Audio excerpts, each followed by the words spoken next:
The West Hartford Zoning Board of Appeals, virtual meeting, January 19th, 2022. Call to order. I'm Angelo DiMatteo, Chair of the West Hartford Board of Appeals.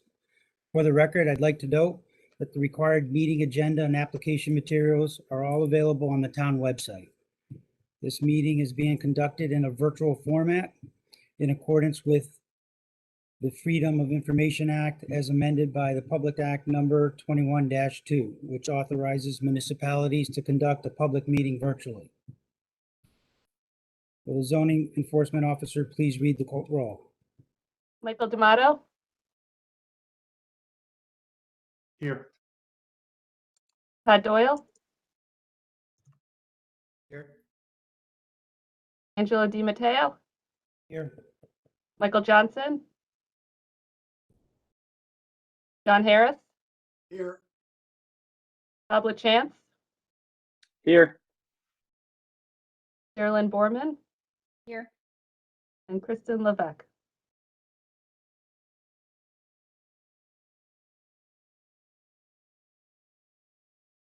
Okay, that's the roll. For the record, I'd like to note that we have a full quorum on board tonight. Commission members and town staff are participating via WebEx. Members of the public can view the meeting live on West Hartford Community Television at www.whctv.org or www.youtube.com/WHCTV5. The meeting is also being recorded for on-demand viewing and will be available on the town's website for at least 45 days. I'd like to outline for all the attendees rules of engagement and how the commission operates the virtual public hearing. Those presenting or commenting should state their name and address, and for the record, please spell your name. The commissioners may ask questions during the testimony of the applicant. All questions and comments will be directed through the chair and only after recognition by the chair, including follow-ups. Following the testimony of the applicant, the public will have a chance to comment about the current application for those in favor and then those opposed. On conclusion of the public comments, the applicant will have an opportunity to address any opinions expressed. Upon conclusion of the applicant's rebuttal, and if there are no further questions for commissioners, the public hearing will be closed. It is the practice of the commission to render a decision on its application the same night following all items of the public meeting agenda. I would like to conclude by thanking everyone in advance for your patience. And with that, the zoning officer, please read the first legal notice. Actually, we have to, right? Chair, yes, if we could take the communication item before the public hearing. Sure. So before we read the first legal notice, we need to formally withdraw application 03-22. I'd like to make a motion to accept the communication item by the applicant to withdraw the application. So moved. Second that, Angelo. Mr. Harris and Mr. Doyle, thank you. All those in favor of removing the applicant 03-22? Ms. McGillicuddy, please call the roll. Michael D'Amato. Yes. Todd Doyle. Yes. Angelo DiMatteo. Yes. And John Harris. Yes. Motion carries. Great. Okay, can we read the first legal notice, please? Mr. Chairman, if I could, it appears as though Bob LaChance might be having some, I can't tell if he's in or not. He's coming in. Yeah, I'm back in. I'm back in if you guys can hear me. Gotcha.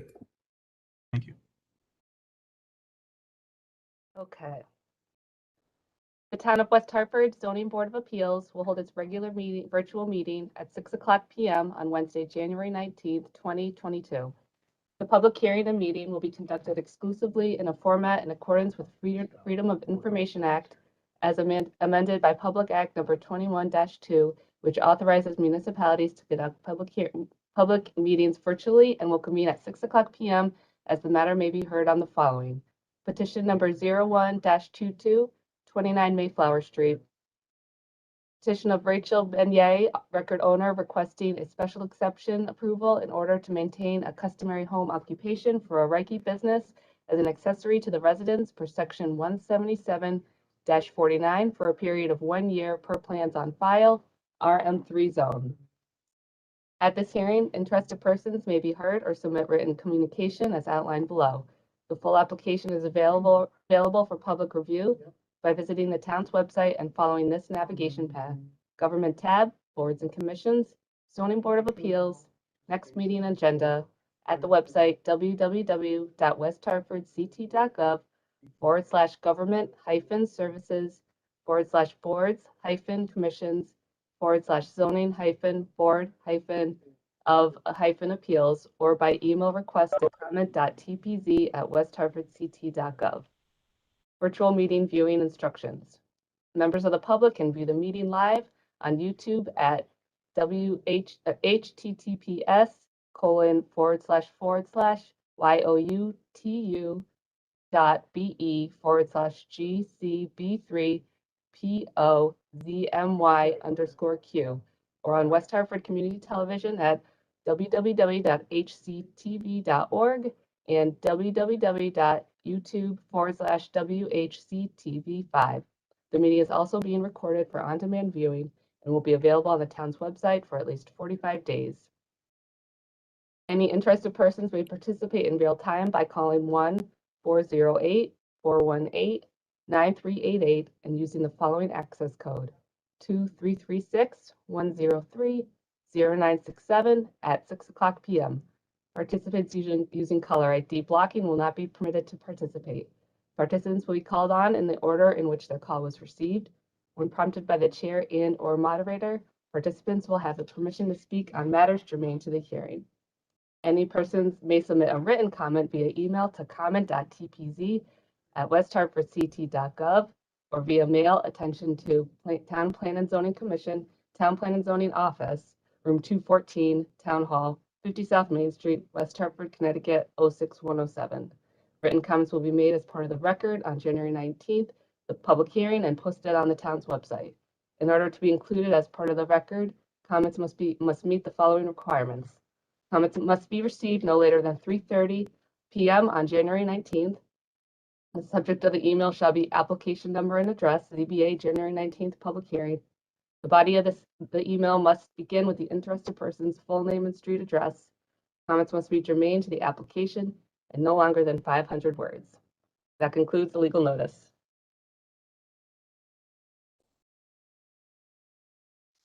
Okay, will the applicant please present to the board?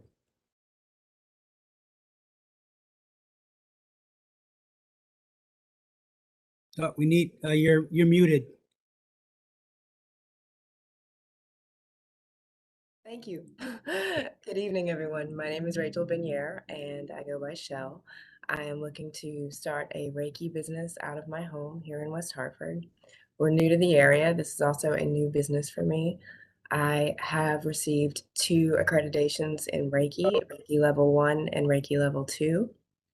Reiki, for those of you who don't know, is a Japanese method of hands-on healing, which is specifically good for management of stress, pain, depression, emotional and mental blockages. I reside at 29 Mayflower Street in Elmwood. Okay, thank you. Just a couple of quick questions. Have you run a business out of a residence before or a home office? I have. I lived in France for 7 years, and during that time I had my own business, but not here in the US. And anticipated number of clients that you may have? Well, if I have a really good week, I would have maybe 8 to 10. If I'm having a slow week, maybe 2. So somewhere between 2 and 10 would be a great week. Okay, great. And then in the for your parking space, you say you have room for 3. Is there already a vehicle in your driveway? So you have 3 full slots, or? I have a very long driveway Okay. to a detached 2-car garage. My car is always in the garage, so the long driveway would be completely free, and there's also parking on the street. And my last question is, you noted here, will clients be required to have an appointment prior to visiting? You say no. So how are you? How would I you think I manage? checked the wrong box there. Okay. All right, Obviously, they would need to have an appointment. Yeah, all right. Yeah, great. Any questions from the commissioners? No, Okay, I had the hearing- same question about the appointment needed, but that was all. Thank you for clarifying. Great.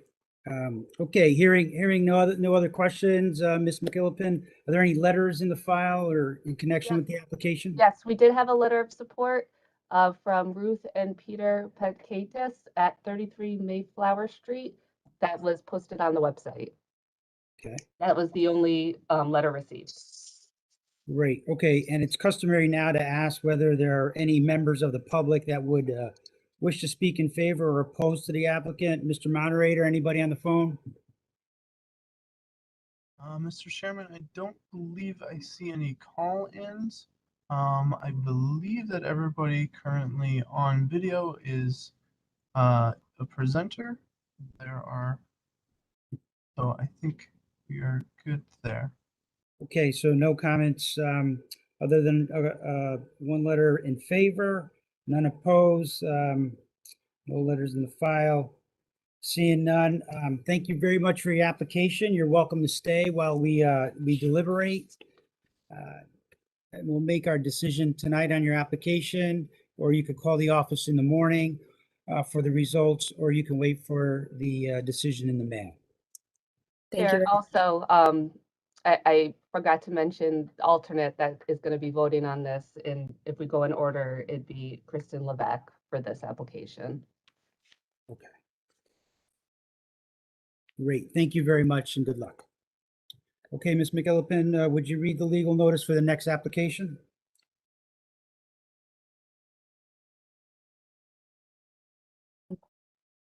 The Town of West Hartford Zoning Board of Appeals will hold its regular virtual meeting at 6:00 p.m. on Wednesday, January 19th, 2022. The public hearing and meeting will be conducted exclusively in a format in accordance with the Freedom of Information Act as amended by Public Act number 21-2, which authorizes municipalities to conduct public hearings virtually and will convene at 6:00 p.m. as the matter may be heard on the following.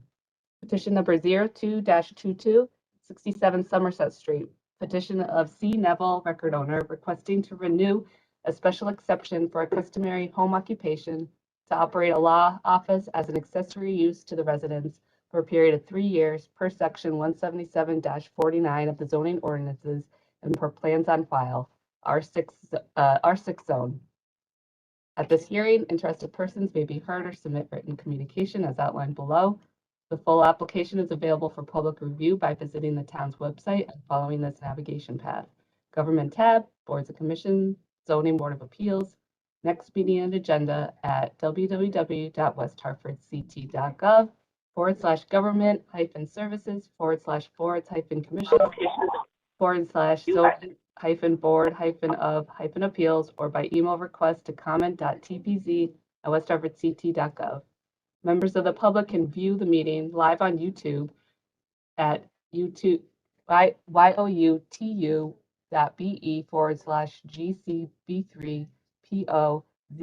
youtube.com/GCB3POZMY_Q or on West Hartford Community Television at WHCTV.org and YouTube/WHCTV5.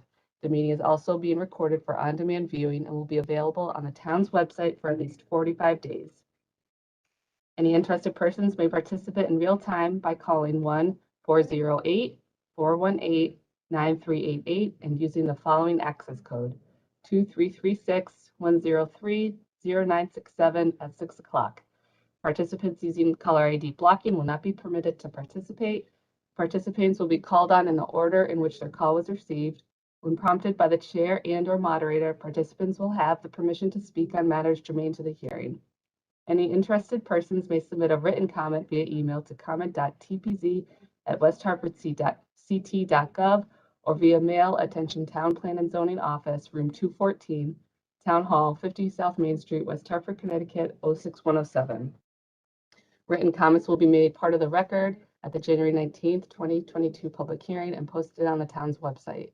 In order to be included as part of the record, comments must meet the following requirements. Comments must be received no later than 3:30 p.m. on January 19th. The subject of the email shall be application number and address, ZBA January 19th public hearing.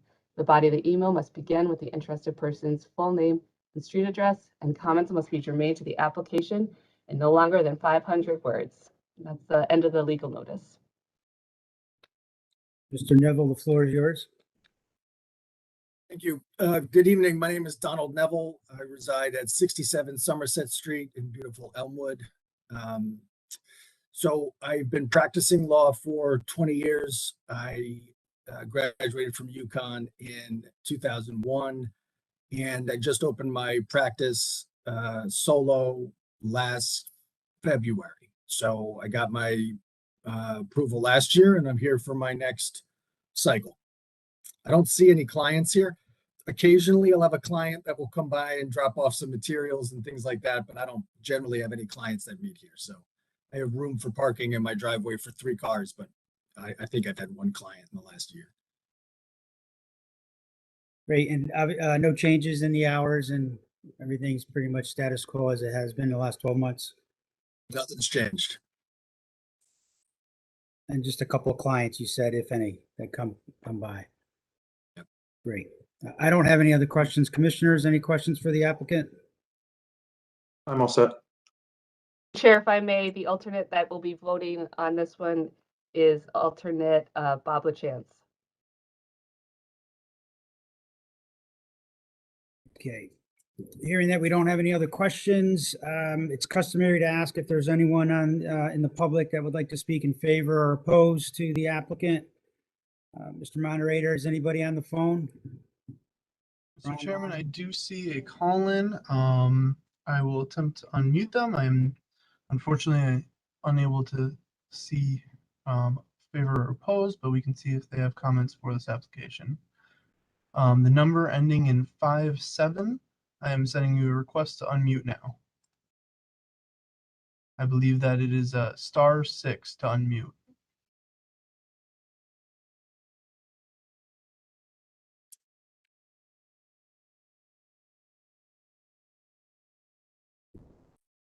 I'm going to send one more request. Again, I can't see the. Sorry about that. Sorry about that. We're waiting for a different case. Thank you. Understood. Thank you. Okay. Different application. It scared me, Mr. Neville. With that, I don't believe that I see any more comments for this application. And Brittany, no letters in the file, written comments. We did not receive any written comments for this application. Mr. Neville, you're welcome to stay while we deliberate on your decision on your application, or you can call the office in the morning for the results, or you can wait till in the mail. Appreciate your presentation and good luck. Thank you very much. Thank you, everybody. I appreciate your time. Have a good night. Take care, Don.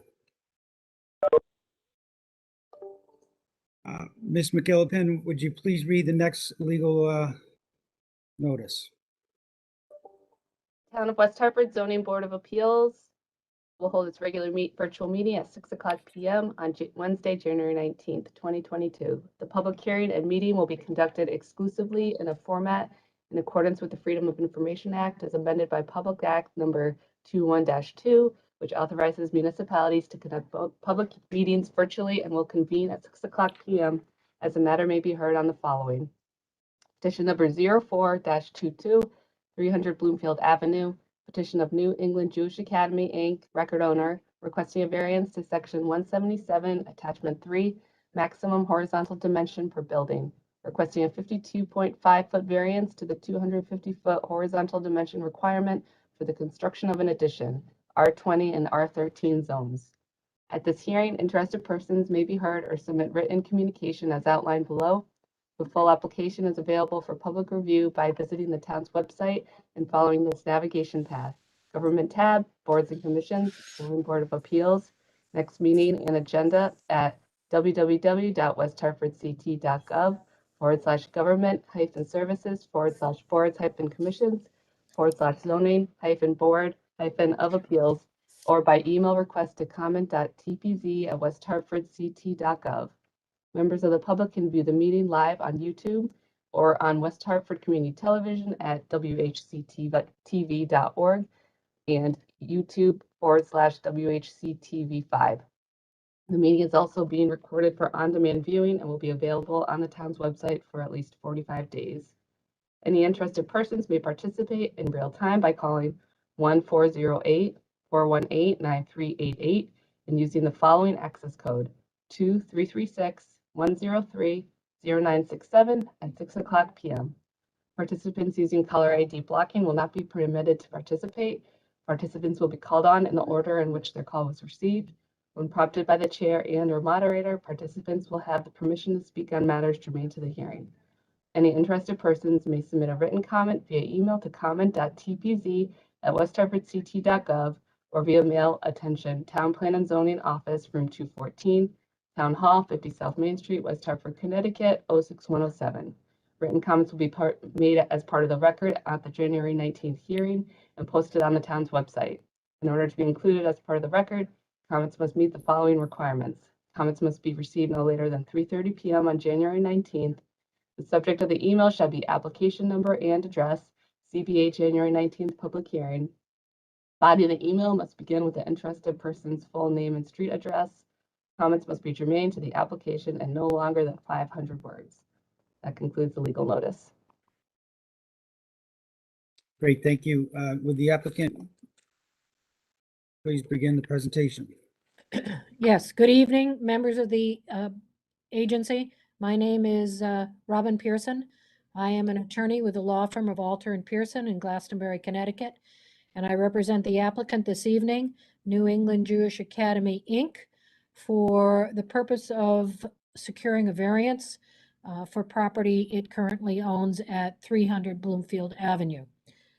I have provided previously to your staff the copy of the notification that the sign has been posted on the property for the requisite period of time. And I'd like to, I have one other housekeeping matter I'd just like to bring up now, and partly this is for my team, who I cannot pass a note to right now because we're all in separate places. So I'm going to be doing this over the Zoom.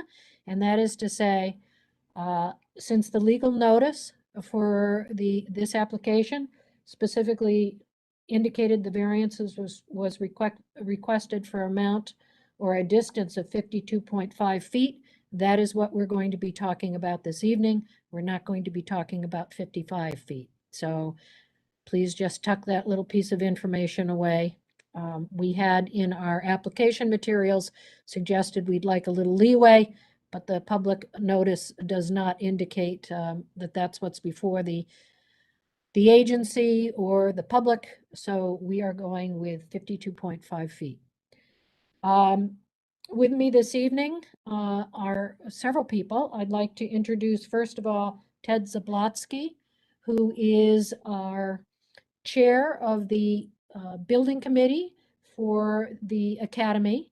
And Ted has the distinction of having been involved in all of the permitting items related to the establishment of the school since its inception way back when. So Ted knows this site, the history of what's transpired with regard to building the school at this location, and has always been the contact person for the neighborhood.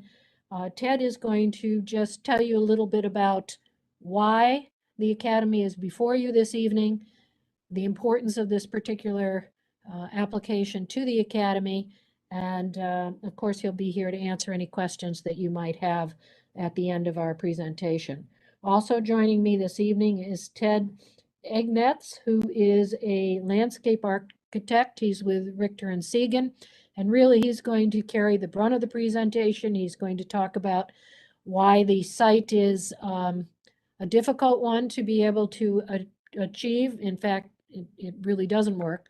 The addition that's required without the benefit of the dimension variance for the horizontal dimension based on the site's peculiarities.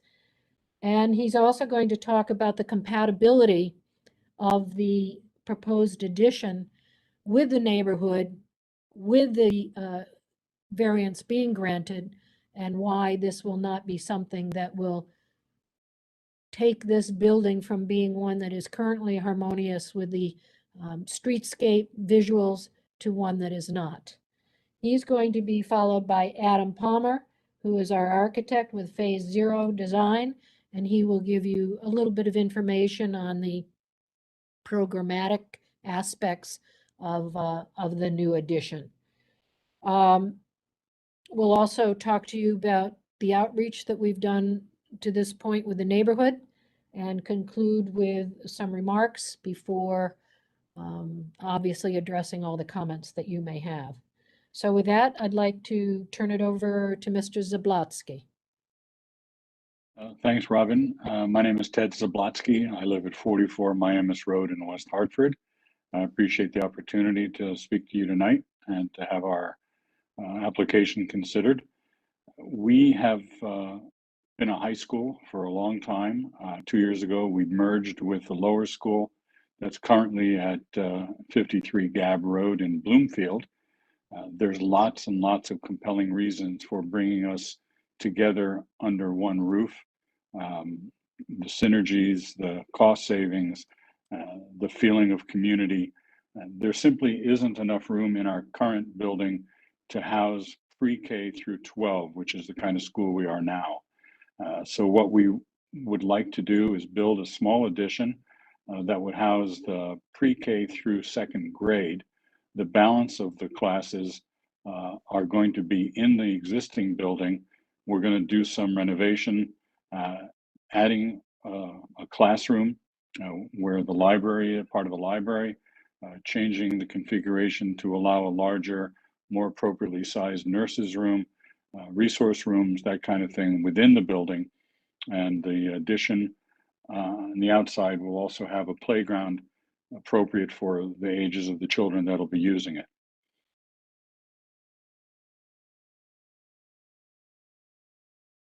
Ted, I mean, Yeah. I'm sorry, I'd like to move over to, I'm Yes. sorry, Ted, would you like us to ask questions as you go through, or you want us to wait to the end? It's up to you. Please wait to the end, Angelo. That would be preferred.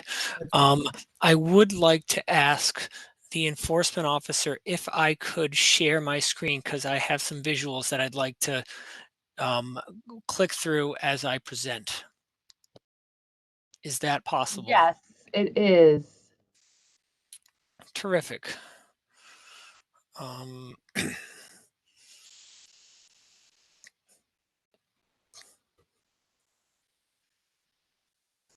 Will I get a notice? A little.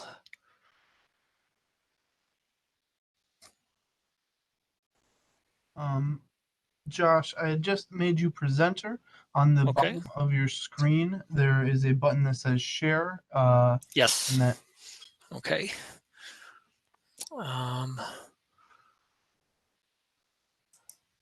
Screen.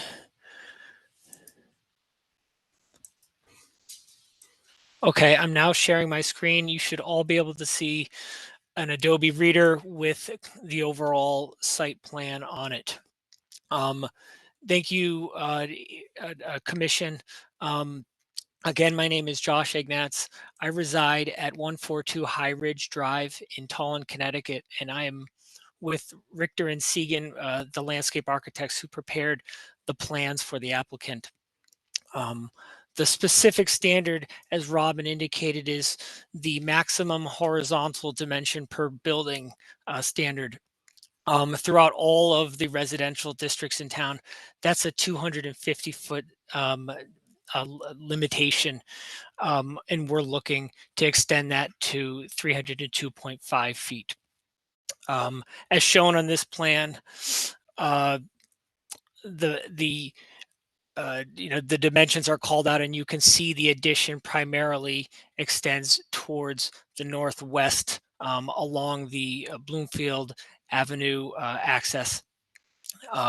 We truly believe, and I hope which is what is conveyed in this presentation, that this is the best option for this addition. It's the only option because it meets the programmatic needs of the facility while remaining in balance with the unique constraints imposed on this site. moving on to the survey, the main hardship that the academy faces pertains to the environmental and the topographic challenges. There is a substantial wetland on the property.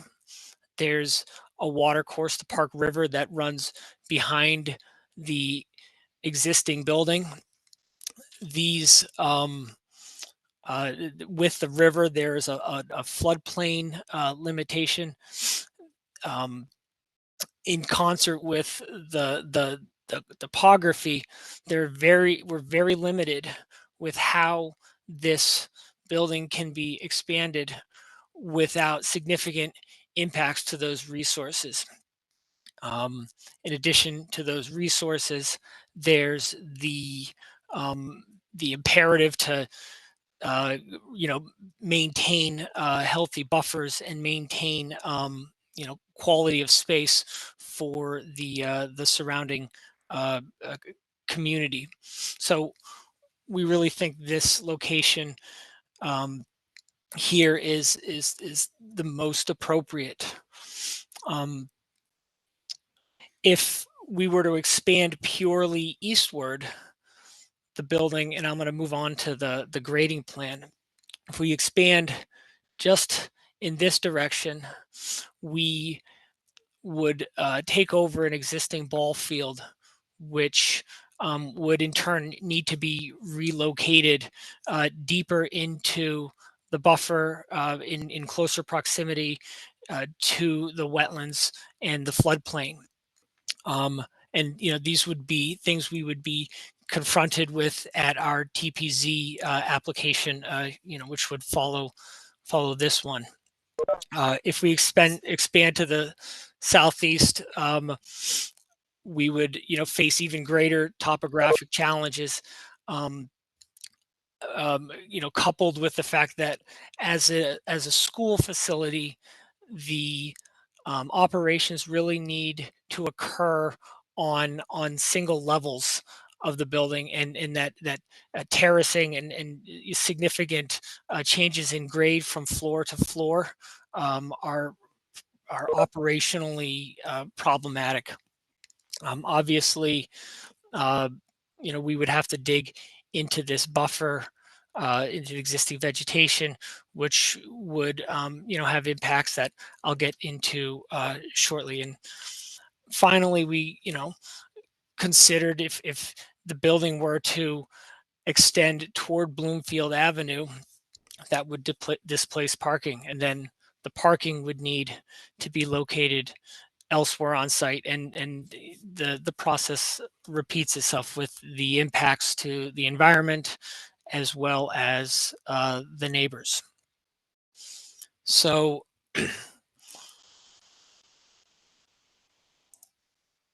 with respect to how this project fits in with the surrounding communities, we feel the proposal is very respectful of and consistent with the neighborhood character. As the graphics reflects, there's an expansive natural buffer on the entire backside of the building. It's roughly a 300-foot buffer between the Sunnydale, the Sunny Reach neighborhood, and the lawn area adjacent to the building. Sunny Reach, if you can see my cursor, is over here. It's over 800 feet of buffer between the proposed addition here and the Northbrook Drive properties over in here. And it's a facility, it's an operation, it's a look and feel that is very consistent with what's occurring along Bloomfield Avenue with respect to all the development there. This slide here shows the building elevations, which were a part of the application. This graphic has been slightly updated to include an overall elevation from the street view. As you can see along Bloomfield Ave, it's this portion right here is existing. Only a small additional stub of addition would be visible along Bloomfield. It's a very small increase, though it's nonetheless an increase that puts us over the maximum. Further, as we look at what's happening along Bloomfield Ave and elsewhere in Hartford, the building size is very consistent with a lot of other development in the area throughout the town. Just around the corner at the University of Hartford, there are buildings in excess of 320 feet. Across the street at Zach's campus, this building is 525 feet in its longest dimension. The Hebrew Health Center is 360. Just off the page, the seminary, and these are all, this is what's happening out there right now. That's at 490. A little further away, but of a very comparable use, is the King Philip School at 840 feet. And then elsewhere in town, most recently, the American School for the Deaf and the Charter Oak Schools, both of those facilities are 420 feet and 350 feet respectively. They were granted variances by the ZBA. This exact variance was granted to them. It's difficult to operate a school within that 250 foot. Lastly, and before we field questions and before the concluding remarks by others, we have made contact with the abutters, and we've received at least one supportive response in writing from a neighbor. We have also received some concerns, and fortunately, just last night, we were able to host an outreach meeting, and we got what we feel is really valuable feedback from one neighbor, though speaking with the interests of the community in Sunnydale, Sunny Reach, excuse me, just across the site, across the Park River. In summary, we learned that following the permitting process and during construction of the original building back in around 2010, neighbors along Sunny Reach reached out to the Academy with concerns about the views out of their backyard. In response to these concerns and consistent with the Academy's philosophy of being a good and caring neighbor, they agreed to plant evergreens with the purpose of helping mitigate those views. And we learned during last night's meeting that the planted trees were not located according to what the neighbors had requested, and that that they've otherwise been inadequate in helping with those views. We also learned that some of the natural vegetation has evolved over time between the school and those properties. Within the natural buffer, things have started to transform and mature, and some views are starting to open up. So we were very happy to get to hear those concerns, to understand them, and begin the conversation in making it better. As part of that meeting, we presented this sketch that you see here, which proposes a much more robust mix of evergreen and flowering trees along the existing buffer. This would be in addition to the edge of the buffer that's here. It would be in addition to the evergreens that were already populated along the slope. And I believe some of those neighbors are in attendance at this hearing and can speak for themselves. But we felt this option was generally well received by those participants. And while we understand that this particular concern may be best addressed through the special permit process, which will follow the hearing, we want the commission to know the Academy is committed to continuing to work with these neighbors to mitigate their concerns and to reach an amicable solution as it relates to this view. With that, I'd like to pass it back to you, Robin, with some concluding comments. Were we going to have Adam say anything or no? Adam will be able to offer responses to any questions, but I answered, the questions pertaining to the programming. Okay. Yes, so I think the important thing is to, again, note that if the variance is approved, the next step for the applicant will be to file an application probably by the end of the month for a special use permit. That permit is something that is under the jurisdiction of the Town Plan and Zoning Commission. That is the agency that determines whether or not the proposed use, which is an expanded school use, is appropriate for this location.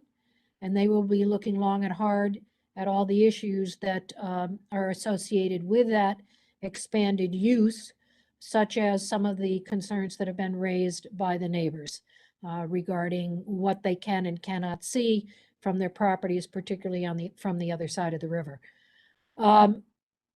So the issue you are faced with at this point is simply one of whether or not the proposed addition, which will extend the horizontal dimension for the school building to an additional 52.5 feet in length or above the 250-foot requirement or limitation of the R20 zoning code, and whether that's appropriate, whether we have indicated to you why the only way to be able to accommodate that building addition without really causing potential problems or being precluded from doing it, which would involve involving site issues such as wetlands, existing floodplain issues. There's also grading and the issue of were we to not pursue the horizontal length, but instead put the building out the back or on some other part of the site, clearly it's going to require removal of part of the residential buffers that exist currently for the neighbors to the on the other side of the river. So there are many reasons, which Josh has gone through, why that does not make sense for what is needed here. When you take a look at your standards under section 177.49 of the zoning ordinance to decide whether or not this is an appropriate variance, I'd like to just underscore that the first is whether or not there are site conditions that are peculiar to this particular property that are different from those conditions that affect other properties generally in the area. And the answer is yes. And Josh has gone through those. So we do come within that criteria for consideration for support of a variance. The strict application, if you look at item B under 177-49, the strict application of the horizontal limitation would really work a disservice for the academy. They simply cannot fit their preschool to high school students now under one roof without this addition. This addition is the minimum size possible, and the horizontal dimension cannot be accommodated without severe disturbance to the rest of the site, if it would be allowed at all, given the intrusion into the upland review area even further with locating it somewhere else. So the strict application would work a real disservice to the applicant and really serve no purpose. The denial of that 52.5 additional linear foot dimension will have no impact on what you see visually or feel visually from the street. The streetscape will not be affected, we don't believe, in any significant way by that. The granting of the variance will not permit the academy to use its property in a way that's not permitted under the zone, the R20 zone. School use is permitted, subject, of course, to securing a special use permit, which will look at all the other issues as to whether or not this is a suitable use for this, for the property to allow this expansion. But the Town Plan and Zoning Commission does not have within its jurisdiction to grant the variance. That would be to you only. Yours jurisdiction is not over use, it's over the dimensional requirements of the zoning code. And that's all that you need to look at this juncture. The application will look at the use issues should the variance get approved. The granting of the variance, we do believe, if you look at item D under your standards, is in harmony with the general purpose and intent of the zoning code and will not be detrimental to public health, safety, and convenience, welfare, and property values. And again, that's because the additional length is going to stay harmonious, is going to allow the building to be remain harmonious with the neighborhood in terms of the visual presentation. The campus is a large one. The addition will fit in well. The purpose of the maximum horizontal building dimension in a residential zone is to assure that the massing of a building does not overwhelm the streetscape and the other buildings in the area.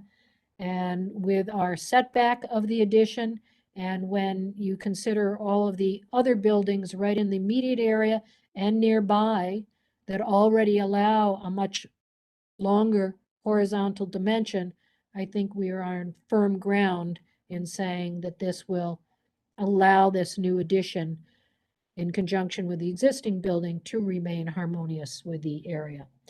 So that concludes our presentation. We obviously would like to be available to answer any questions that you have and address any community comments should they be put into play this evening. Thank you. Thank you, Ms. Pearson. I do have a couple of questions. If I may interrupt quickly, I just want to make sure I mention the alternate that's going to be voting is going to be Carolyn Boardman.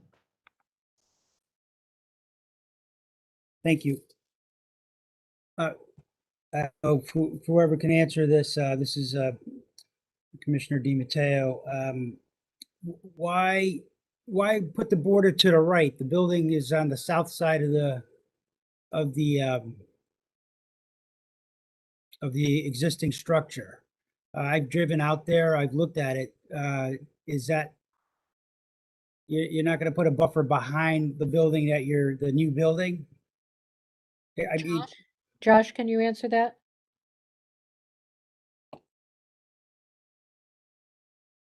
You're muted. Can you hear me now? Gotcha. Great. The existing buffer between this area back here and the house is way out here. It's 800 feet in length. We went out there and we looked at the view. Yeah, I know. I understand that. I'm just asking why put the buffer here? Why is it? Are you? Because Is there this, complaints because of the increased activity of the new enrollment that you're gonna have with the letter that was submitted with lights and the, buses and automobiles? Like, just curious. the concerns that were raised by the butters really addressed what's currently going on out there. It's what they're currently experiencing, and it stems from the academy's interest in being a good neighbor and just working with the community. There will be some level of increased activity because there's going to be a couple more grades, but it's really addressing just holistically what's existing, what the neighbors feel is an existing issue.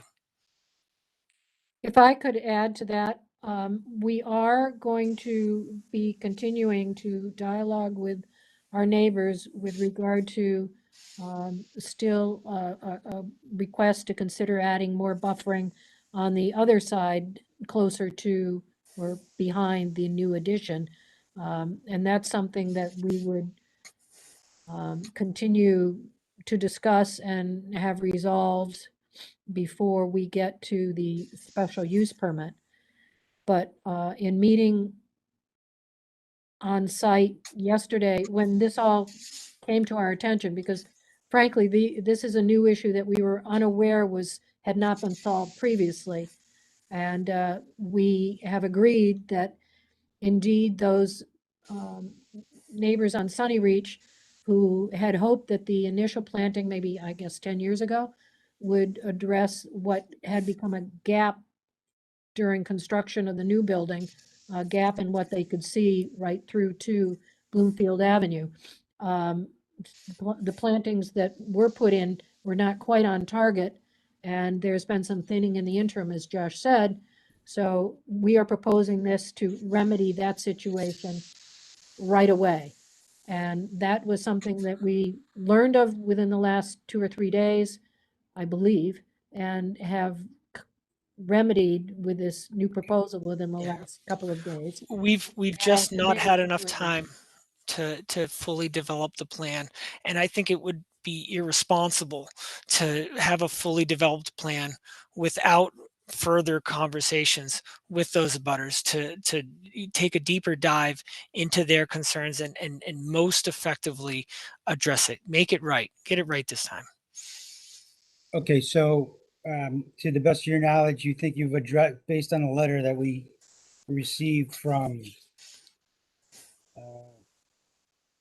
I think it's 25 Sunny Beach Drive and 2741. They mentioned lights, noise, privacy. Is this something that where you feel you've addressed their concerns from this letter that was sent? No, we feel that we're going to continue Okay. that conversation, and we feel that it's through the special permit process that all of that will be flushed out adequately. Great, thank you. I have a quick question also. How many parking spaces will be given up with the new structure? None will be given up with the new structure. So there's a little pavement area to the left of the building. Yep. That's a basketball. That's a basketball court. Okay, so you never use that for parking or anything. The academy would have to speak to exactly how much parking use that gets. The proposal has a small expansion, and as part of the application for special permit, we have a traffic report that will take a deeper dive into the parking needs with this proposal.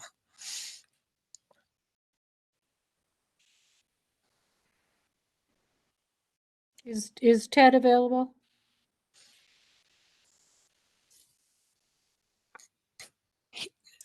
Ted, you're muted if you're trying to talk. It looks like Ted's trying to get in. There's Ted. Yep. Josh, can you drop down your exhibit? Thank you. Yeah, I'm available. Ted, I just wondered if you could respond as to whether or not the basketball court is ever used for parking. For overflow parking. On a daily basis, there's no cars parked there. Okay. Like if you had a big event at the school? Right, so if we have a big event, those couple, 3 times a year that we do, we use that space as well as the space to the northeast that was designed, that's actually on this side of the new buffer. That was designed to accommodate overflow parking. Usually just graduation do we have that many people there. Ted, out of curiosity, how many more students are going to be added to the enrollment? Right now we have, I believe, 114 in the entire school. I think there's less than 50 in the high school, so the balance would be in the lower school. I have a quick question. I just want to confirm that the addition isn't facilitating any new use, correct? It's an existing facility and this is just providing more space. You're not doing anything new once this is constructed, correct? That's exactly right. Okay, so I had just a follow-up question for staff. The town doesn't receive complaints about the existing facility, the fact that there are uses or things happening there which create complaints or, problems for neighbors? Brittany McGilpin, zoning enforcement officer. The town hasn't received any complaints regarding that. Okay. All right, I'm good. Thank you. I had a question as well. I just wanted to confirm, this is Carolyn, an alternate member of the board, Carolyn Borman. It's all single story, the addition, correct? Just one story? That's right. So we won't have a second floor, and it's all mainly classrooms? It's entirely Yeah. classrooms. Okay. Yeah. And there's a small reading area for the pre-K kids and additional lavatory space. So it's not just Okay. all classroom space, it's space they need for the classrooms. Got it. Thank you. But there's no community space, the library, where they eat, everything else is, we're going to be using the existing space in the building. Great. That's all I have for questions. Thank you. Any other questions from commissioners? Yeah, this is Commissioner Doyle, through the chair. You're breaking up a little bit, Todd. Just a question, just to follow up on your question. Sorry about that. Trying to follow up on your question, Angela, about the parking, which is if they're increasing enrollment, is there not a concomitant need to increase the parking? To me, you're more than doubling the student body, right? Wouldn't you need to double the parking or at least close to? No, most of the traffic that we get will be via bus. The parents don't come anymore. Right now, most of the kids in the school in Bloomfield reside in West Hartford, and their parents drive them every day. Once we're in the new building, the town of West Hartford busing will handle those. So there's actually going to be less traffic. And because of the more efficient utilization of teachers, the number of staff that will increase is very small. Right now, we have administrators and teachers that go back and forth between the site in West Hartford and Bloomfield. Obviously, that's very inefficient. That's one of the things we want to remedy by putting us all under one roof. Okay, and one other question, if I may, and I apologize that this was already covered. There's in the sketch, it looks like there's room to expand on the left side of the rear of the building. At least it seems to me, with the only obstacle being perhaps some plantings, but there's 150 foot. There's a line for 150 foot regulated area. Now I noticed that line already cuts through portions of the building, and I'm wondering why the new addition, just to avoid running up against this. Are you talking about this area, Todd? Why was the new addition not situated directly behind on the left-hand side? Good I'm evening, not sure everyone. who's This best is Adam Palmer with Phase Zero Design. equipped to I answer that question. reside at 79 Lee Gate Road. I Glastonbury. cannot see The your architect of the presentation. project. Well, guys, Adam, the architect is going to answer this one, guys. I still have the presentation.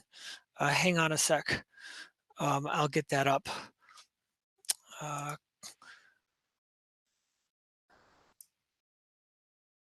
Okay, can you see the screen? Yes. And this is the area in here. Todd? Yes. Commissioner Doyle? Yes. Okay. Yes. Adam, you want to jump in? Sure. So if you could zoom in on the addition itself. So programmatically for the building, the right-hand side of this addition, to the right of the end addition, that is where circulation from the existing building extends into our addition. We were to build upward on this drawing, which would be towards the east. The footprint of the addition would basically be the same as it is. We would just rotate it 90 degrees. And at that point, we would still be exceeding the 250-foot building elevation. We would just be doing it in the other direction, up and down on this drawing rather than left and right. So we would have the same issue because of how we have to connect circulation from the building existing to our addition. With that, we would also have to mitigate the drop in grade.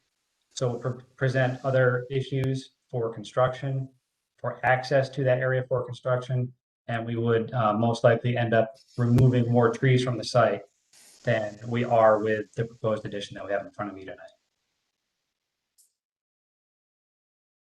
So you're saying if you added on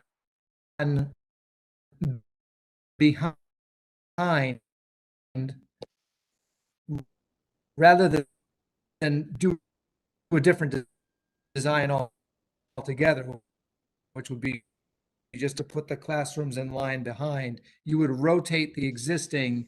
And if you rotated the existing, you're exceeding the 250 vertically rather than horizontally, at least on this diagram. Is that correct?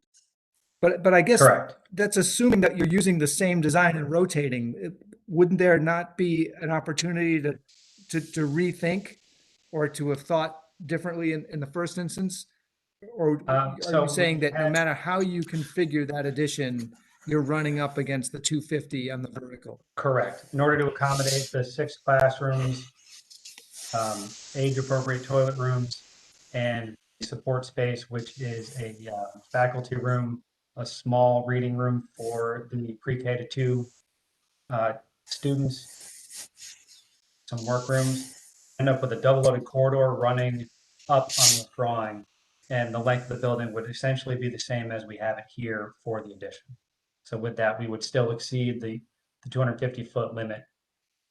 We'd still be in front of you for this variance, but we would have created more site issues and more cost to the project if we tried to extend the building eastward rather than north.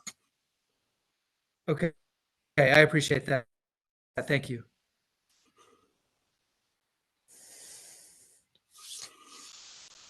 Commissioner DiMatteo, I think you're muted. Any other questions from commissioners?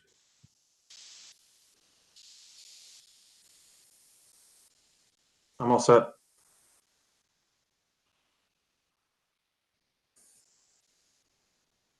Okay, hearing none. Pardon me, Angela. I was trying to get to the point where I could hit my unmute button with my large fingers. The question I have has to do with hardship, which has always been, as the commissioners know, something that I've had a tough time dealing with. Is there, could you please explain to me why this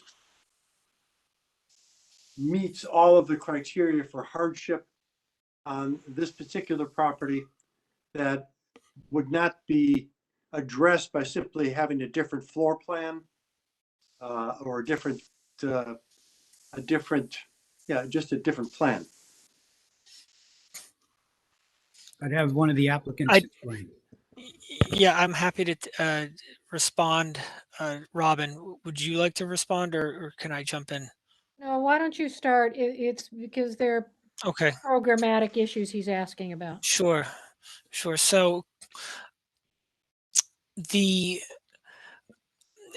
at the beginning of my presentation, I mentioned two critical things: the environmental limitations, those being wetland, those being wetland, floodplain, um, and the topography of this area in relation to those.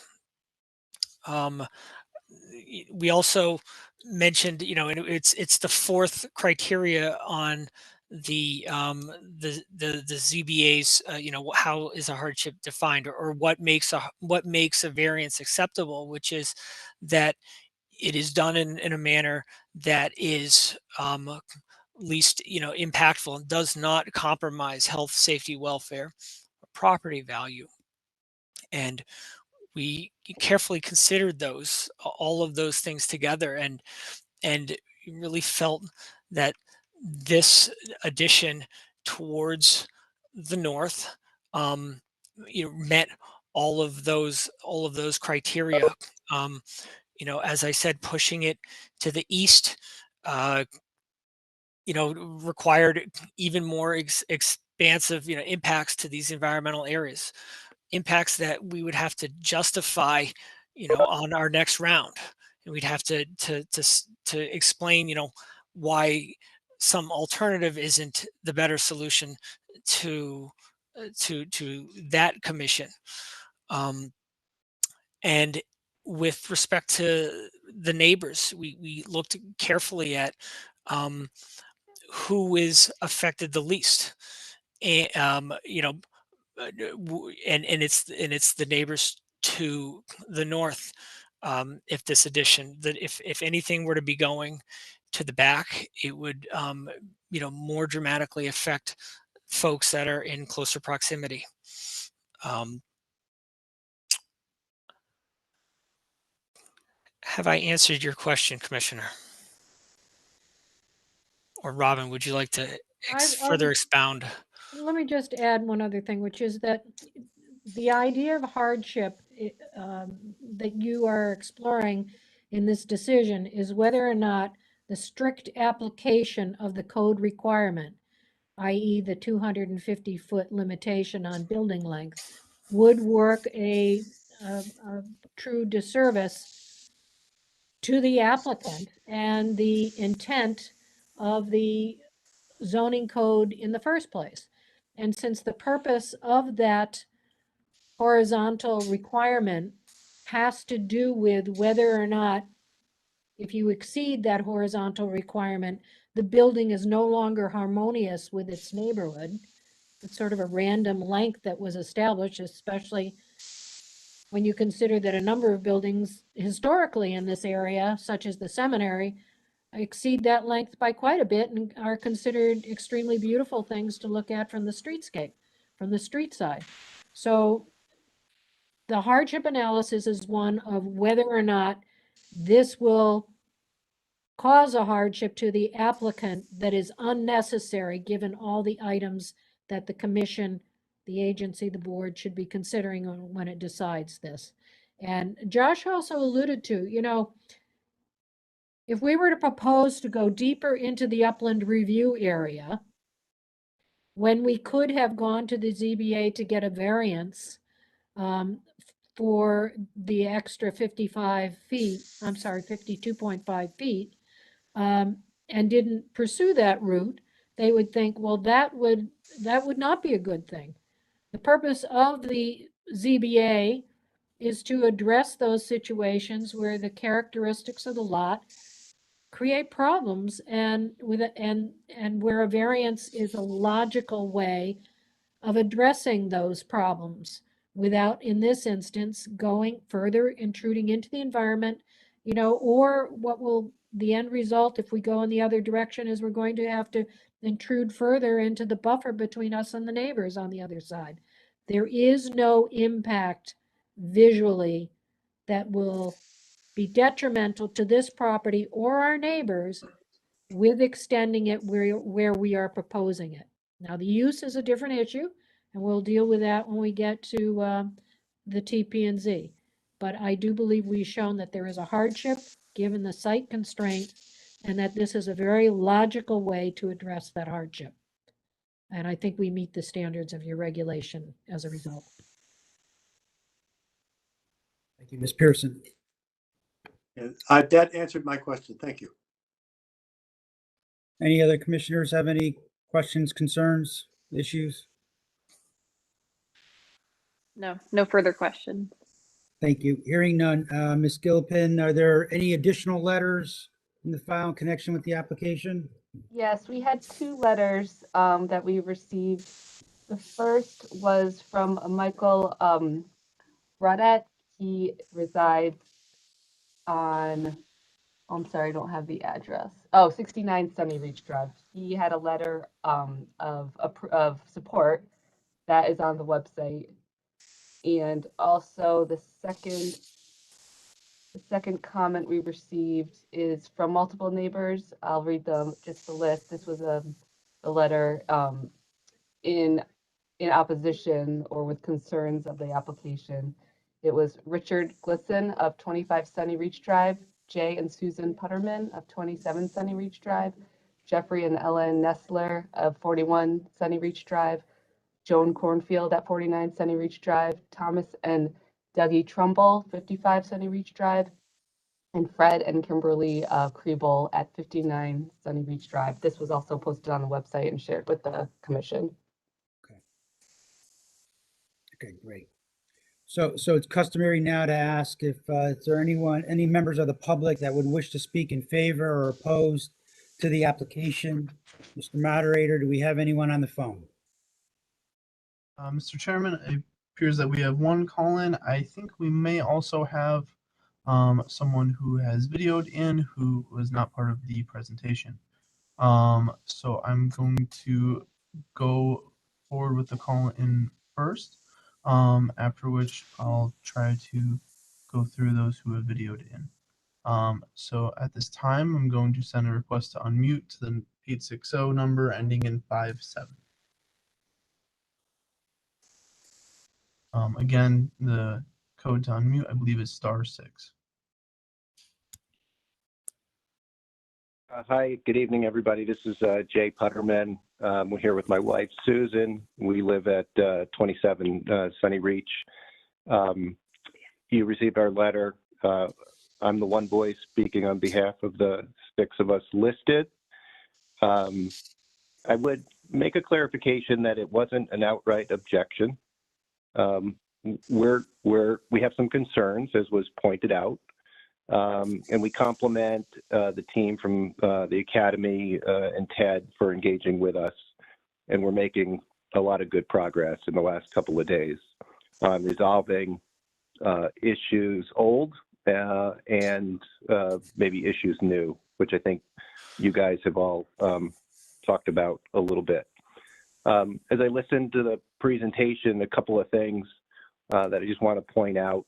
Some pictures were shown showing what looked like to be a tremendous barrier between the school property and the residences that abut the property. Recognize that they were taken in the warm weather when everything is thick and full. But more than half the year, it's not that way. And as I mentioned, they've done a good job so far in the last couple of days addressing part of the issue.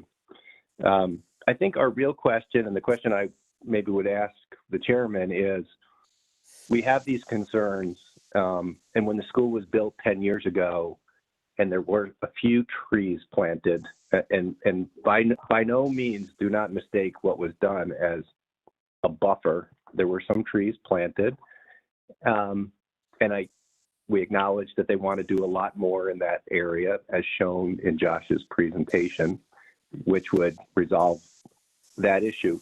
Our question is now, where do we get that concern addressed? In other words, we don't want to stand in the way of the variance. We want Ted and the school and the academy to move forward so that we can serve the community. But at the same time, we want an assurance that the landscaping that we believe needs to be done and the open issue gets resolved.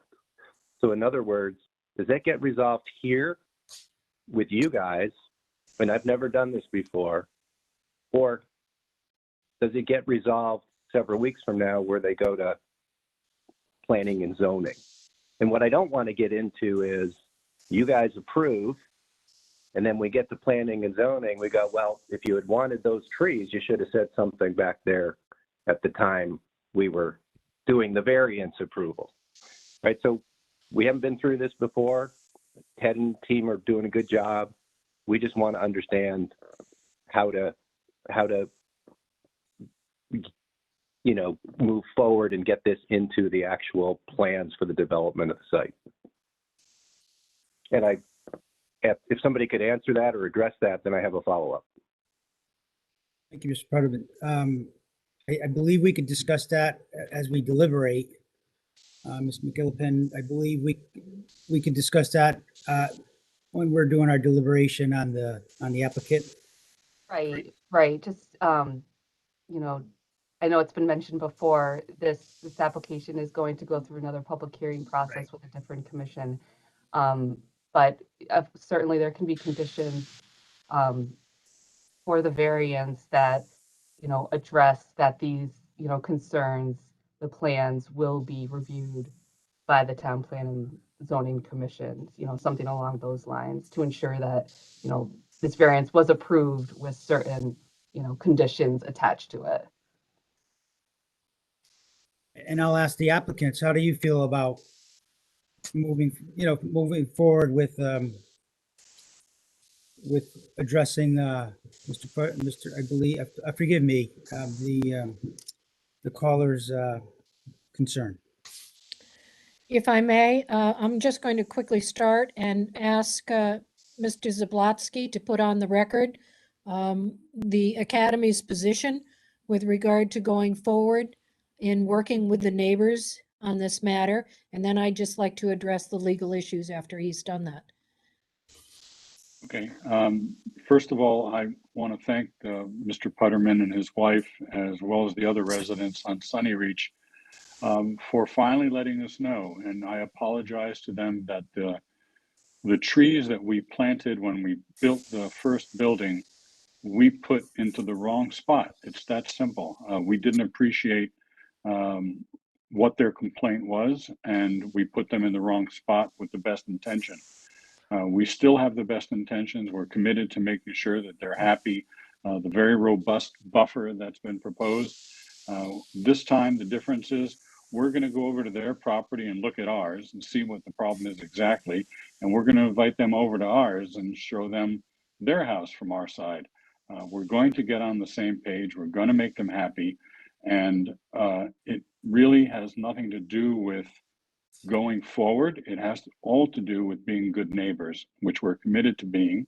And I think that Mr. Putterman would have to agree that this just came to our attention 2 days ago.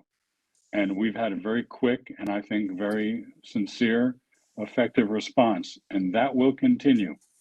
If the commission wants to put conditions on the variance approval to make sure that that this community's concerns are addressed adequately, I'm not a lawyer, but Robin, I wouldn't have any objection to that. I want them to be happy. Well, you've segued nicely back over to me. From a legal standpoint, that's a hard thing to do. You can legally condition a variance, no question, but the condition should relate to the variance itself. The issues that are being raised here are clearly issues for the Town Plan and Zoning Commission.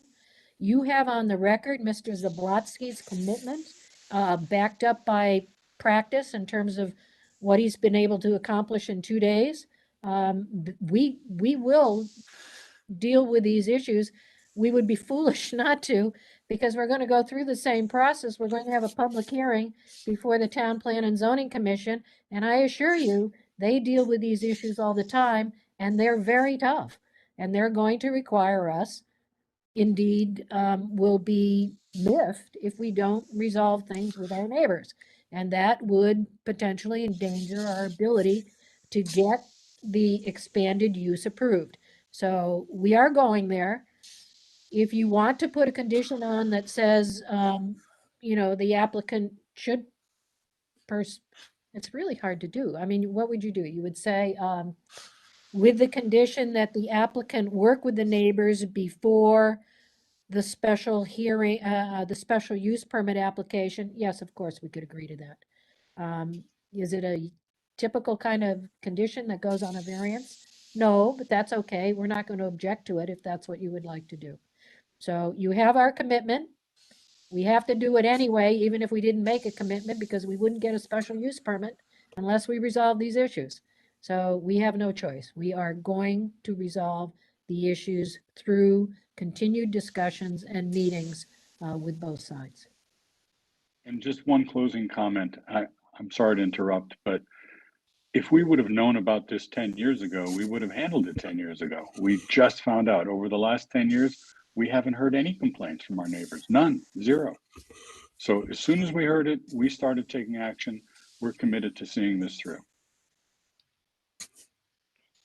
Thank you. Thank you, Ms. Pearson. Mr. Moderator, anybody else on the line? Is my line still open? Yes, Mr. Putterman, sorry. Did you have another comment?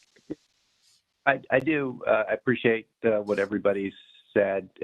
Josh, I think you're still there. If you can pull up the diagram once again, I'd appreciate that. I want to go back to Chairman DiMatteo's initial question and just talk about that for a minute. I think one thing, as he is taking a minute to bring that up, is I think it's natural for lots of people to remember things differently. And so the comment about we didn't know, it may have gotten lost in the construction that was being done when the school was initially built, but there was at that time some dialogue. Granted, there hasn't been dialogue in between. So I think at the beginning, Angelo, you asked the question about why there wouldn't be additional buffer behind the building. I did send Robin and Ted and Josh this diagram a little bit after noon today, showing that the residents of Sunny Reach wanted a buffer that continues in that area behind the building, behind the lawn. And I think that was your initial question, like, why isn't there a buffer there? So the answer to your question is what they're doing and proposing, and that was shown on this diagram with all those green trees. If that's done, everybody's happy, half happy. The other request was to put some buffer back there where your initial question was about why there wouldn't be buffer back there. So if a variance can get approved tonight so that things can move on a conditional basis that says work out some additional buffer behind the building in addition to the buffer that's been committed, I think we're very supportive of that. I can appreciate that, Mr. Putterman. When I went there today, and I'm looking at, and Josh, correct me, is it plot 69 on Sunny Reach would be almost directly behind the new addition? Well, the new addition's over here. Sunny Reach is over here, if you can see my cursor. Right, but if I'm standing in the back of the property, let's say let's say I'm in front, right? Let's say, okay, I'm right there. If I look directly straight across, would I be? You're looking hundreds and hundreds of feet into right. Yeah. The neighborhood We can go to I the found it, context plan. I guess my point is, I found it was difficult to see through the growth there. Yeah. I found it fairly dense, even given where it is wintertime right now. So, I mean, you can make out some of the houses, but I thought it was fairly dense. If anything, the exposed areas where you're proposing the buffer. That's just my 2 cents, Mr. Putterman, that we could, again, like Ms. Pearson mentioned, this will come up at other specific hearings. But if I'm looking at the property, if I'm looking at the residence behind the building, specifically, if I'm standing in the proposed addition, it's fairly dense to me. Someone else might have a different opinion. Well, I would agree with you. That 69 and 63 are very far away, and there's absolutely no issue, and their buffer is thick. Okay. Part of that is because that's their own property. But I think the people who signed on to the letter, they look out their backyard, they look out their rear windows, and they see the site, and they see the lights, and they see the noise. Otherwise, when I had emailed them and said, what do you think? They would have said, not a problem. Just like Mike Rudat wrote you a letter and said, not a problem, right? And I was in touch with, I know Mike is supportive. That's fine. He's far away. 69 is far. But as you come down, as you get closer to the site and you're on the house on Sunny Reach that are south of Mike, okay, that's why west for that second buffer. Mr. Perna, I could say we could consider it. I just don't know how much teeth that would have if we were to move forward and approve the applicant. We definitely are considerate of the neighborhood and our neighbors, and we try to evaluate everyone's position. We try to look at it from both sides. So, Mr. all I Chairman? can say is that we'll consider it. Mr. Chairman, I'm sorry. Yes. Go ahead. Yes, Ms. Pearson. I think I heard Mr. Putterman start to say something. So should we work together with Ted, the neighbors, before you make a decision? Because I think we were trying to support Ted and let this thing move along, right? So, that was the question I was asking initially. Yeah, I think, Mr. Putterman, everyone here has agreed to work with the concerns of the neighbors. As mentioned, what's before us is the variance that the applicant's asking for us to consider. So, we need to look at the different issues that relate to the variance. Unfortunately, what we're talking about doesn't come in our preview. That's what I believe. Well, I think it is in your purview in the context of more light, more noise, more activity from the extension, from the site, from the growth of the enrollment at the school. So therefore, a request for a barrier would seem apropos to the issuance of a variance and be part of your purview. But if you're telling me it's not, and it's really planning and zoning, and that's where I have to, do follow up on, I'll do that too. In the interim, of course, we will work with Ted and Robin and Josh, and hopefully at planning and zoning, we wouldn't have any issue at all. Thank you. Any comments from the applicant, Mr. Putterman? Maybe it's not necessary to keep going with this, but again, the variance does relate to a horizontal dimension. Conceivably, you could get approval for that horizontal dimension, and you could fill that addition just with books and equipment and storage. It has nothing to do with the use of that structure. That use, what it's used for, and what kind of intensity is generated by that use and what kind of impacts the use has on the neighborhood are all items that are within the jurisdiction of the Town Plan and Zoning Commission when it approves or considers a special use permit. We are not seeking a use variance where you have to decide whether the use is appropriate at this location. We are seeking a dimensional variance. You have our commitment to work with you, Mr. Putterman. We are going to do that, and it's going to require us going out to the site with our landscape architects, look at the situation, see what will work, and work with you on that before we get to the TP&Z. You have our commitment that that is what's going to happen. Thank you, Ms. Pearson.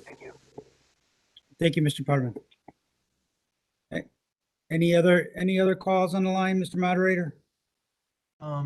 Yes, so I believe that there is an Isaac Moss who has videoed in, who I do believe has comment. Yeah. Mr. Moss, I see that you are unmuted. Yes, thank you. My name is Isaac Moss. I reside at 25 Ledyard Road in West Hartford. And I just wanted to just voice my support of this. I have 4 children in that school, and 2 in the high school and upper school, 2 in the elementary school. And bringing this together is something we've been looking forward to as an institution programmatically for the students, for the school. And so just wanted to, as a resident, just voice my support for this plan. Which knowing Ted very well and the leaders of the school, we have, they have every intention, I think, to be good neighbors and continue in the way that they have been. And certainly as the school grows, this is a good thing for a lot of our residents. Most of the students in the Bloomfield campus right now do live in West Hartford anyways. And so this is, I think, a service to our residents as well. Thank you, Mr. Moss. Anybody else, Mr. Moderator? Sorry, I believe that that is all public comment that I can see at this time. Fantastic. Any other questions, concerns, issues from the commissioners? Great, hearing none. Thank you for your application. Appreciate the detail, and you're welcome to stay to hear while we deliberate and render a decision on your application, or you can call in the morning for our decision or wait till we send it off in the mail. At this point, this concludes the public portion of the meeting. I'd like to request a motion to approve application 01-22.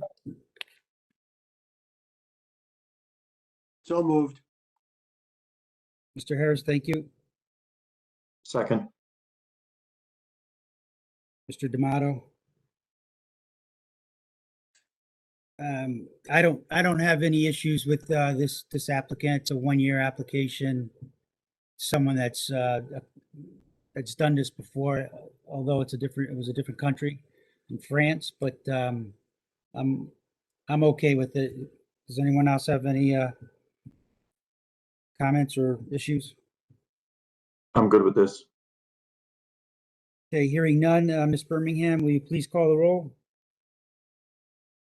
You mean Ms. McGilpin? Oh my gosh, excuse me, Ms. McGilpin. I still make that mistake too. Michael D'Amato, Yes. Todd Doyle, Yes. Angelo Di Matteo, Yes. John Harris, Yes. and Kristen Levesque. Yes. The motion passes. Great. I'd like to request a motion to approve application 2-22. So moved.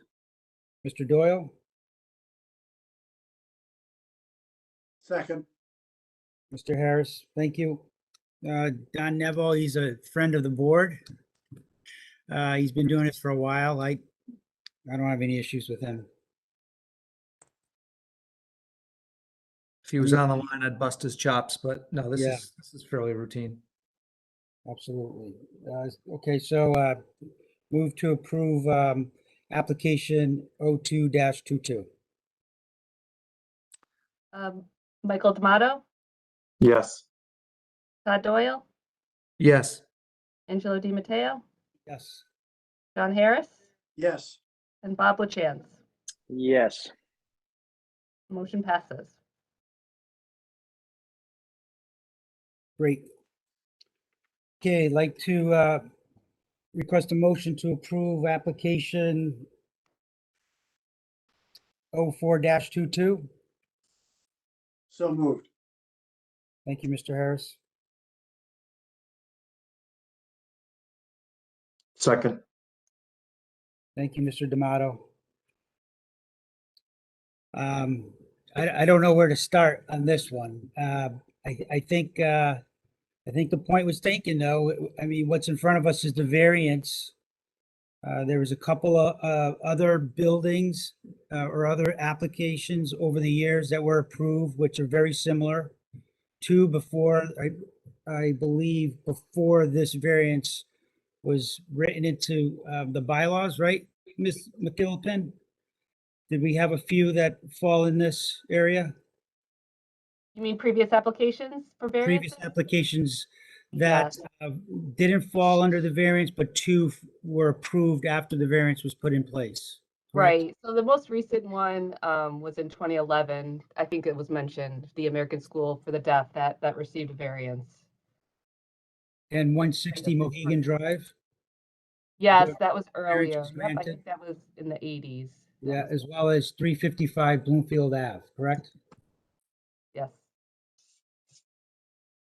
So I believe we looked at another applicant over the last 12 months where it was the topography, and we approved it because of that. And that was their hardship. I don't know if you maybe Commissioner Doyle recalls that particular applicant. Yeah, it's a common, Break it up. it's a common reason that folks cite for hardship. I don't remember that particular application offhand. If I could just jump in, I guess I can just throw my thoughts out before I forget them. So a couple of things unrelated, I guess, of where I'm standing with this. Number one, we know they have to go to P&Z, and if I guess the problem that I have with their zoning regs is they allow this use in this zone, but they tell they tell everybody in the zone, which is in our zone, right? You're limited to a 250-foot length. For a property that's 15,000 square feet, or the minimum lot size, I think, is 12,000, that makes sense, but this property is like 11 acres. And I don't know how you build a school that's 150 feet long. And with ADA and everything else, you can't tell them they have to build a square. So I think this is a case where they're in a zone which does not properly facilitate a use which the town has said is allowed. And so based on that and the fact that because of the regs, my preference would be they obtain a variance versus further encroach into wetlands and flood zone. I would be in favor of approving this, though I would be, I'm not comfortable with any of the discussions related to conditions.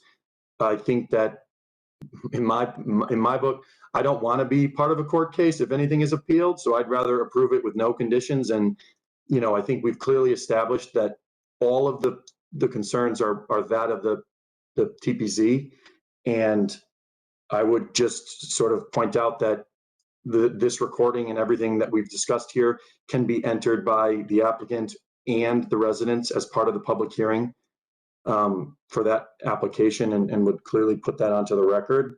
But I think at this point, I'm not super comfortable with a condition related to buffering and those types of things. I don't think it's really directly related to what we're looking at. Thank you, Mr. Chairman. And I would echo that as well, because in fact, the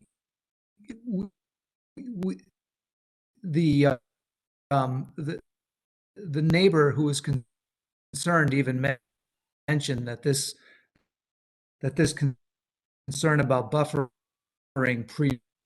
predates the application for the variance by 10 years. This is not,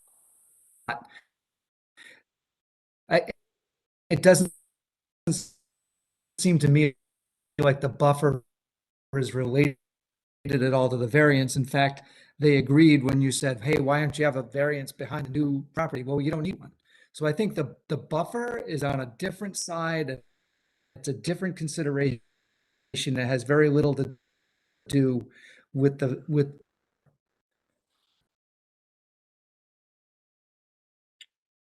Great. I'm sorry. Is anybody else getting breakup? Yeah, I am. Commissioner Doyle? Yeah. So Commissioner Doyle, if I hear you correctly, Yeah. you're in favor of moving forward, but no conditions. correct. Okay. One last question, Ms. McGillicuddy, have we done conditions before? And I'm not leaning towards doing a condition, but I'm just curious. Haven't we done other applications and we put conditions on it? Just refresh my memory. Yes, we've done applications with conditions.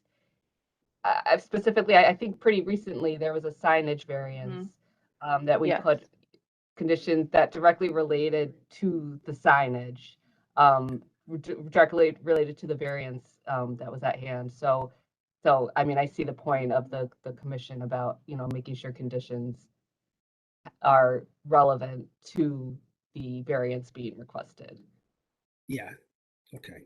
Mr. Chairman? Yes, Commissioner Harris. I agree with the concerns that people have about putting conditions on regarding a buffer. I think that is not within our purview, and I don't think we have the power to do that. But I think we do have the power, just as a showing of good faith, if you will, and to put it as much as we can on the record, to say something to the effect that that whatever action we're taking is conditioned upon the P&Z, the TP&Z, taking appropriate action to establish buffers that are acceptable to the TP&Z. It doesn't commit us other than saying this is an issue that we have, and I would have no objections if that were added to the motion. So if I may, I'm trying to think of past decision letters.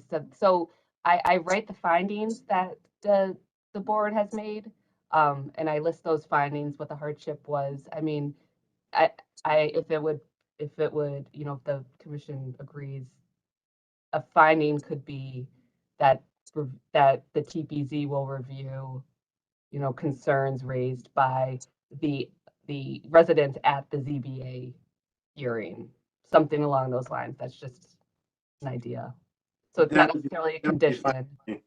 Yeah, I'm okay with that. I don't know. How's everybody else feel? I'm fine. That's what I feel most comfortable with as well. Yeah. Yep. So it's not a condition. It's just kind of a finding that was discussed. Yeah, I agree. Okay. Anybody else have any other issues? I'm pretty satisfied with the presentation and what we're doing here. I don't know how you folks feel. I guess I have one follow-up question for staff. They're going before TPZ for a special permit. I just want to make sure that there's no, based on the regs, there's no sort of gap in that they obtain the variance and then based on some modification to the interior of the building, they now don't need a special permit, right? It's tied to the use, not related to anything else. So they're 100% going to need a special permit. Right. The addition, Okay. yeah, the addition requires a special permit regardless. It's also in wetlands, so it's going to go to that agency as well, or findings if it's significant. But yes, it's going to need an SUP. Okay, I'm good. Thank you. Okay, great. I don't sense any other concerns or issues. No. Sensing we want to vote, I'd like to request a motion to approve application 04-22. I think there is already a motion to that effect. Ms. McKillipin, would you please call the roll? Michael D'Amato, Yes. Todd Doyle, Yes. Angelo Di Matteo, Yes. John Harris, Yes.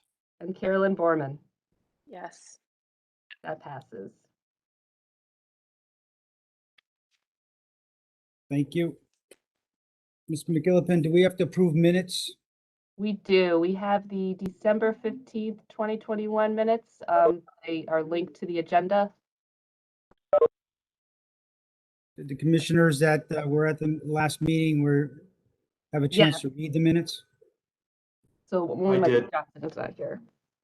I did. Brittany, I have one comment on number 5. It looks like there's a typo in number 5.